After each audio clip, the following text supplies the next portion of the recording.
চললো কোথায় বেসামাল ইশারায়, আর চোখে তাকায় হেসে যায় আমার আগামী। ইনস্ট্যান্ট হোমমেড স্যারেলাক, যেটা বাচ্চাদের জন্য ভীষণ উপকারী, বাজারের স্যারেলাকের থেকে অনেক গুণ ভালো এবং হেলদি। তো চলো আজ তোমাদের এটারই রেসিপি শেয়ার করব। আমি 2 ঘন্টা আগে আমন্ড বাদামগুলোকে ভিজতে দিয়েছিলাম ভালোভাবে ধুয়ে নেওয়ার পর। আর এইদিকে দেখো বাদামগুলো ভিজে গেছে, এখান থেকে খোসাগুলো ছাড়িয়ে নেব।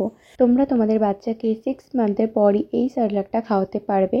তো যারা 8 মান্থ হয়ে গেছে তারা কিন্তু এই খোসাটা তোমরা যদি চাও যে রেখে দেবে, তোমাদের বাচ্চা যদি খেতে পারে তাহলে কোনো অসুবিধা নেই, ভেজানোর প্রয়োজনও নেই। নর্মালি তোমরা কিন্তু আমন্ড বাদামটা ইউজ করতে পারবে।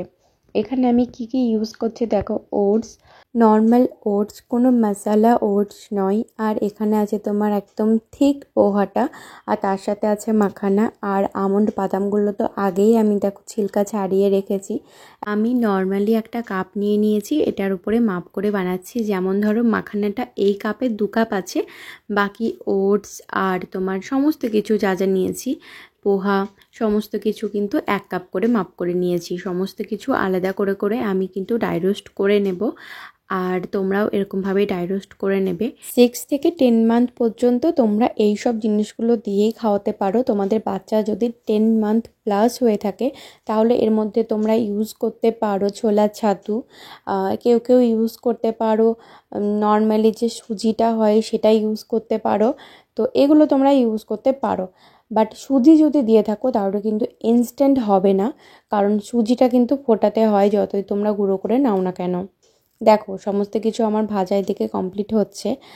আর চলো তোমাদেরকে আরেকটা কথা বলে দিই, হয়তো তোমরা খাওয়ালে তোমাদের বাচ্চার হয়তো এখান থেকে অ্যালার্জি হচ্ছে, তোমরা কোথায় কী অ্যালার্জি হচ্ছে বুঝতে পারবে না। তো তার জন্য প্রত্যেকটা জিনিস তোমরা গুঁড়ো করে 3 দিন করে খাওয়াবে, টেস্ট করে নেবে, দেন তোমরা এর মধ্যে মেশাবে। যদি কোনো কিছুতে মাখানা হোক বা ওটস হোক যদি অ্যালার্জি থেকে থাকে তাহলে কিন্তু সেটা দেবে না। এটা তোমাদেরকে বলে রাখলাম, যারা নতুন মা তারা সমস্ত কিছু জানো না, তো আমি যেটুকু জানি সেটুকু বলে রাখলাম। এখন দেখো সমস্ত কিছু আলাদা আলাদাভাবে গুঁড়ো করে নেব, আর গুঁড়ো করে তারপরে আমি ছাঁকনি করে ছেঁকে নেব। যে সমস্ত গুঁড়ো মানে নোংরা সেগুলো এর মধ্যে পড়ে যাবে। তোমাদের বাচ্চা যদি একদম মিহি খেতে চায়, মানে একদমই কোনো কিছু খেতে চায় না, তো তার জন্য কিন্তু এরকম বড় যে ছাঁকনি সেটা ইউজ করবে না, একদম সরু যে ছাঁকনিটা হয় সেটা ইউজ করবে। আমি কিন্তু মামামের জন্য এরকমই ইউজ করি, মামাম এটা খেতে পারে। চলো কথা বলতে বলতে রেডি হয়ে গেছে, আর তোমাদের সঙ্গে তো রেসিপিটাও শেয়ার করেছি।